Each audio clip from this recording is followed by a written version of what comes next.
بسم الله الرحمن الرحیم. حامد و مصلیه. محترمینو، یو محترم رور دا پوښتنه کړې ده چې یو سړی پر سفر باندې وي 1 کال 2 کاله یا نور څه لږ وخت، نو د هغه کور ته داسې لرې رشته داران قریبان ورځي یا د هغه ښځه داسې د لرې رشته داران چې یعنې د دې محرم نه وي هغه له هغو کره دا ځي یا هغه راځي، دا د شریعت په رڼا کې څنګه؟ محترمینو، تاسې دا مسله ښه په غور سره واورئ، ښه په یخ دماغ سره او په خلاصو غوږو سره یې واورئ، ځان په پوه کړئ. د نبی کریم صلی الله علیه وسلم فرمان دی. حضرت جابر رضی الله عنه د دې روایت کوي چې په مسند احمد کې دا حدیث راغلی دی. هغه فرمایي: نهانا رسول الله صلی الله علیه وسلم ان ندخل علی المغیبات. چې نبی علیه صلات وسلام موږ منع کړله داسې کورو له ورکلل چې د هغو خاوندان پر سفر باندې وي، یعنې خاوندان یې نه وي. یو بل روایت دی، سنن ترمذي کې دا روایت راغلی دی چې نبی کریم صلی الله علیه وسلم وفرمایل: لا تلجوا علی المغیبات فإن الشیطان یجری من احدکم مجرى الدم. یعنې تاسې مغیباتو ته، یعنې داسې زنانو کره چې د هغو خاوندان پر سفر باندې وي، کللی وي، نه وي، غایب وي، داسې ښځو کره مه ورځي، ځکه شیطان ستی په بدن کې داسې ګرځي لکه وینه چې په برګونو کې ګرځي. نو ځکه دغه قریبانو ته پکار نه ده چې داسې کورونو کره ورسي چې د هغه خاوندان پر سفر باندې وي. المسائل المهمه جلد نمبر 9 صفحه نمبر 302 هغه لیکلي دي چې نن سبا د مسلمانانو معاشره په یو فتنه کې مبتلا ده.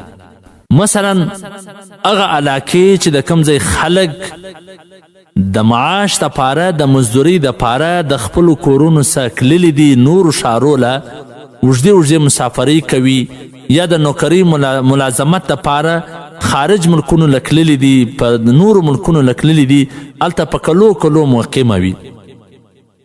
نو په داسې صورت حال کې د هغو ښځو کره چې خاوندان یې نه وي د نامحرمو خلکو آمد و رفت وي، نو دا نه دی کول پکار.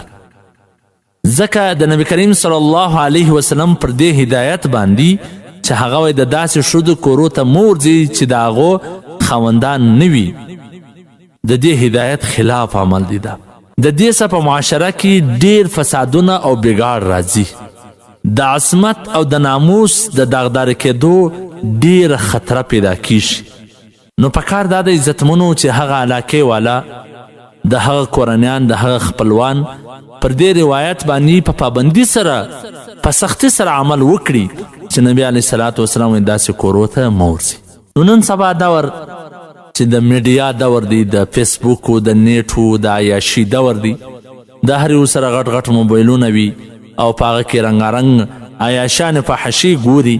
نو نن سبا خو که شیطان په بدن کې ګرځي، دلته په جیبونو کې نور داسې غټ غټ شیطانان ورسره وي چې دی په ګناه باندې راولي، په فساد او په فتنه کې اچوي. نو داسې ښځو ته هم پکار ده چې د خپل خاوند او د خپل آخرت د عزت او د ناموس د حفاظت لپاره دی په سختي سره په دې باندې عمل وکړي، نه دې داسې څوک پرېږدي، نه دې د داسې چا کره ځي. ځکه دا خاوند که تللی دی، ستا په خاطر تللی دی، دا دومره پردیسي دی تېروي.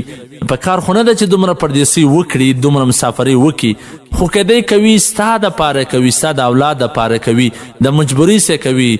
یوه شپه څوک خپله کوروالا نسي پرېښولی، یوه شپه د خپل اولادو څخه لرې نسي تللی، نو که دی دومره تللی دی نو صرف د مجبورۍ په خاطر او ستاسې په خاطر تللی دی. نو تاسو ته هم پکار ده چې د ده په غیر موجودګي کې داسې خلک کورو ته پرې نږدي او نه د داسې خلکو کره ولاړ سي. او داسې هم نه وي چې ځینې کسانو ته بیا داسې د وسوسو د شک نه جوړې ورولېږي. ځکه زموږ څخه ډېر کسان پوښتنه کوي، بیا نه په کاروبار پوهېږي، نه په څه پوهېږي چې بس کور ته به څوک راغلي یا به دا چیرې تللی وي. داسې هم نه وي پکار، داسې بدګمانۍ د شکه څخه هم ځان ساتل پکار دی. الحمدلله زموږ ستاسې زنانې ډېرې وفاداره او ډېر د خاوند سره په خلوص باندې وي، په اخلاص باندې وي، ځکه دا دومره وخت ستا سره په کور کې ناسته وي.